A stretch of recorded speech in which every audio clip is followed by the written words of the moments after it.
Amor? Mamãe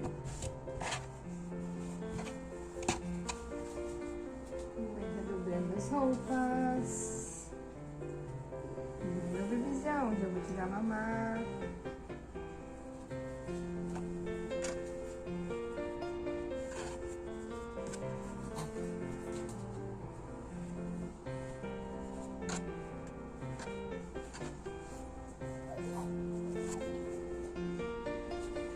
Gênesis capítulo 2, versículo 1.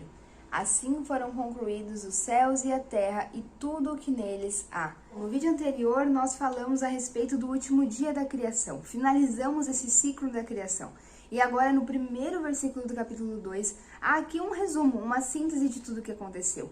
E o resumo é: Deus criou os céus e a terra e tudo o que neles há. Essa expressão céus e a terra deve te lembrar do primeiro versículo. No princípio, Deus criou os céus e a terra. E eu falei com vocês a respeito desse primeiro versículo, eu expliquei que essa expressão céus e a terra faz referência a todas as coisas. É como dizer Deus criou todas as coisas, aquilo que eu posso ver, a terra, e aquilo que eu não posso ver, aquilo que está além do céu. Deus criou as coisas visíveis e as invisíveis. Deus criou aquilo que é físico e Deus criou aquilo que é espiritual. E aqui no versículo 1 do segundo capítulo, nós temos um paralelo. Ele está dizendo: assim foram concluídos os céus e a terra e tudo o que neles há. Veja, houve um complemento. Os céus e a terra e tudo o que neles há. Ou seja, tudo que preenche esses espaços. Toda a vida, toda a vegetação, todos os domínios, tudo de incrível que nós seres humanos precisamos para viver e nos maravilhamos naquilo que Deus criou. O que eu quero que você entenda é que Deus, na sua criação, está preparando um lar. Eu já mencionei isso em outro vídeo. Deus está preparando uma casa, sabe? Como um bom pai, como uma mãe que está ali preparando o quartinho do filho, está preparando os cômodos, está preparando a casa para a chegada da criança. Assim também Deus está preparando o lar para a chegada do ser humano, para a chegada daquele que seria o seu representante. E eu já comentei contigo que ser representante de Deus, ser imagem e semelhança de Deus, aqui nesse período em que nós estamos estudando, é como ser uma estátua, tá? É como ser de fato uma imagem, como ser algo semelhante. Nós não somos como Deus e nós não somos uma versão inferior de Deus, nós somos seres humanos, imagem e semelhança de Deus. Então nós somos representantes, é como ter de fato estátuas de Deus em todos os lugares. Só que essa estátua é viva, ela respira, ela tem fôlego de vida, tem espírito. Mas por que eu tô frisando nessa questão da estátua? Para que a gente entenda a grandiosidade de Deus e quem nós somos, entende? Mesmo sem pecado, mesmo no princípio, quando ainda éramos inocentes, quando tudo ainda era bom, não havia maldade no mundo, não havia morte nem nada do tipo, ainda assim Ele era Deus, e é Deus, e nós somos imagem e semelhança. Nós somos apenas uma criação, uma criatura que se parece com o seu Criador.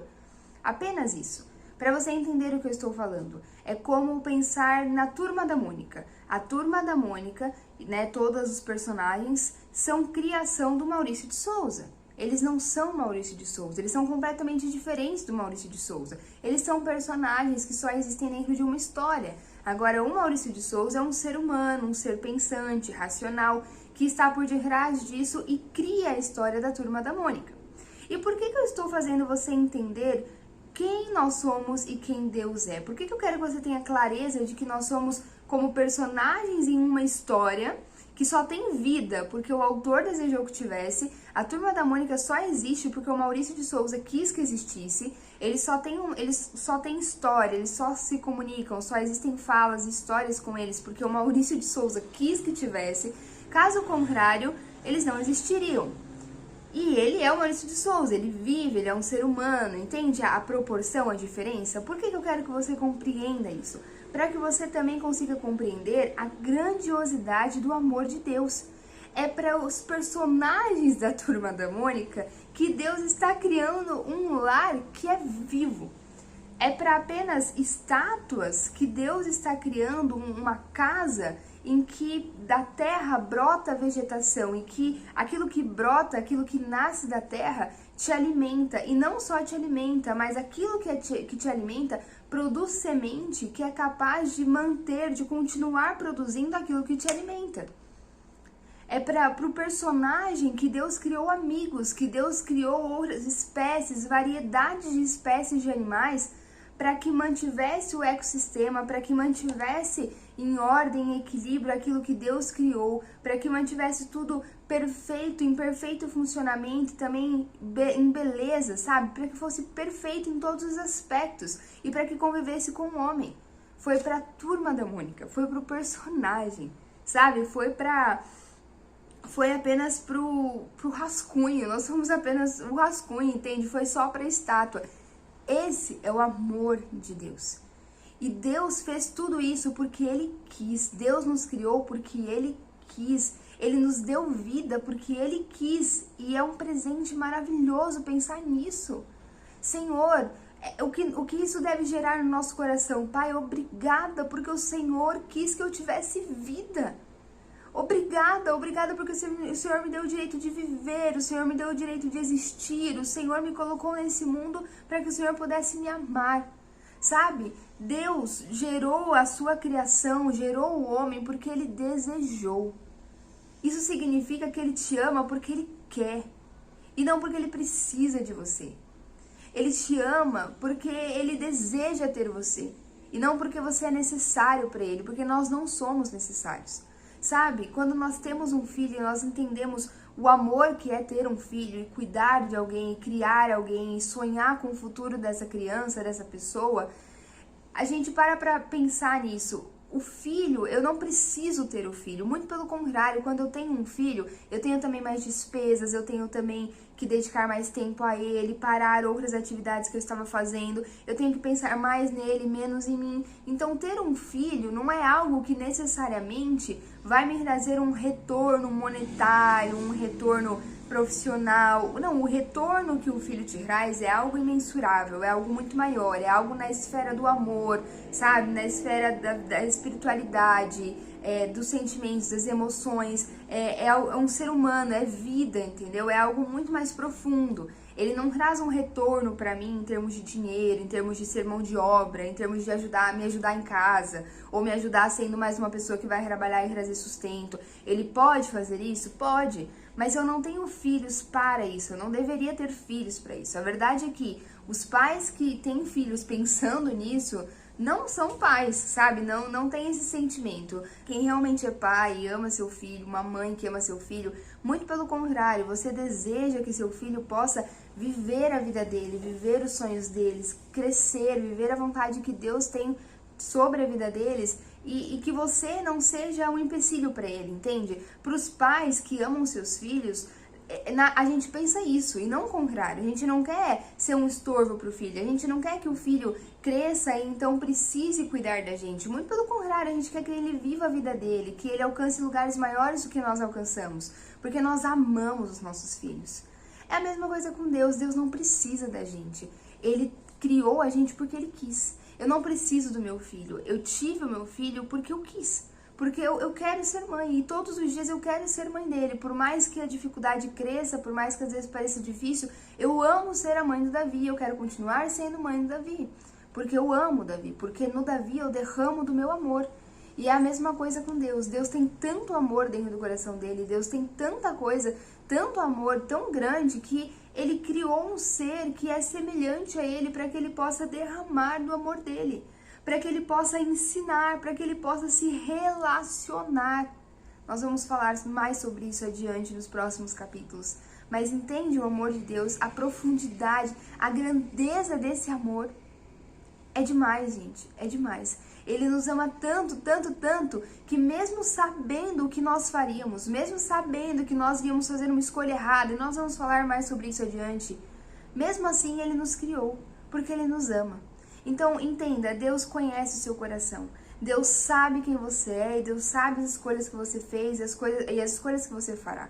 E Ele continua te amando. Deus está fora do tempo. Eu conversei sobre isso com você. Ele está fora do tempo. Então ele já sabe quais são as suas escolhas, ele já sabe quais são os seus erros, ele já sabe quem é você. E ainda assim ele decide, ele escolhe, ele deseja te amar. É diferente do amor humano, que olha para os seus erros. É diferente do ser humano que às vezes você confia naquele amor. Não, fulano realmente me ama. Mas aí você erra, você comete um vacilo, você erra, você tropeça. E então, de repente, aquela pessoa deixa de te amar. Isso não é amor verdadeiro. Agora, Deus verdadeiramente te ama. Ele te ama mesmo sabendo quem você é. Ele te ama mesmo sabendo que você vai vacilar lá na frente. E Ele ama tanto que Ele vai te oferecer possibilidades de recuperar, de restaurar, de voltar atrás, sabe? De fazer de novo nos momentos em que você cai. Porque Ele te ama. E diferente do homem, quando você cai, Deus está ali de braços abertos para te receber. De braços estendidos, esperando você voltar. Filho, volta. Sabe a imagem do filho pródigo? Filho, volta. O pai ali esperando. Filho, volta, porque eu te amo. Porque eu quero que o nosso relacionamento se retome, sabe? Eu quero retomar o nosso relacionamento. Volta. Eu sinto saudade, eu sinto a tua falta. Eu te quero, mesmo você tendo errado. Eu te quero, mesmo você tendo caído. Eu te quero, mesmo você tendo feito uma escolha equivocada, que machucou, que feriu o meu coração, mas ainda assim eu te amo. Eu sei que você foi imaturo, eu sei que você só precisa amadurecer, você precisa aprender. Vem para os meus braços que eu vou te ensinar, vem para os meus braços que eu vou te amadurecer. Esse é o nosso Deus, Ele te ama, acredite nisso. Ele criou todo um mundo para te receber. Ele criou uma casa, ele preparou o quarto, ele preparou o berço, ele separou as roupinhas, ele preparou tudo porque ele te ama. Ele te ama. Dê graças a Deus pelo fôlego de vida que você tem. Ah, Gi, mas a minha vida é muito sofrida, eu passei por muita dificuldade, eu vivi muitas dores. Eu imagino porque existem dores muito profundas nesse mundo. Eu já ouvi histórias muito difíceis. E à medida que o tempo passa, eu consigo ouvir histórias mais difíceis de dores que atingiram o coração das pessoas. Mas deixa eu te falar, essas dores não é o propósito do coração de Deus. Esse não era o desejo de Deus. A dor, a morte, a tristeza, a maldade, elas todas são frutos de uma queda, de um pecado, e nós vamos falar mais pra frente disso. Isso não é o coração de Deus, não é do desejo de Deus que a gente viva aquilo que estamos vivendo nesse momento por conta do pecado que entrou no mundo. O Senhor é bom, o Senhor é maravilhoso, o Senhor é justo, no Senhor há muito amor. E Ele te deu vida porque Ele te ama. A vida é uma bênção. Declare isso sobre você. Eu sei que existem muitas pessoas que estão sendo atacadas diariamente na sua mente por mentiras que Satanás fica sussurrando de que a sua vida não tem valor, de qual é o sentido de ter vida, qual é o sentido de ter nascido, por que você existe, por que você está aqui. Olha a tristeza, olha o sofrimento que é essa vida, olha as dores que você vive. Você acha que realmente Deus é bom? Ele te deu essa vida, Ele fez com que você tivesse fôlego de vida para sofrer. Você acha que Ele é bom? Eu sei que o inimigo vem soprando esse tipo de mentira na cabeça de muita gente, mas eu estou aqui para te dizer, isso é uma mentira, porque toda essa dor, toda essa tristeza, toda essa morte não é o desejo do coração de Deus. O desejo do coração dele para você é vida. Foi isso que Ele te deu ali no princípio. Foi isso que Ele fez. Ele criou vida. E Ele preparou todo um lar perfeito, sem maldade, sem pecado, sem dor, sem morte, para receber a sua vida. Para receber o representante dele na terra. Ter vida é bênção de Deus. Ame a Deus. Glorifique a Deus porque Ele te deu uma vida. Agradeça a Deus porque você tem vida. E por mais difícil que ela esteja, há vida em Jesus para retirar toda a morte que você tem vivido.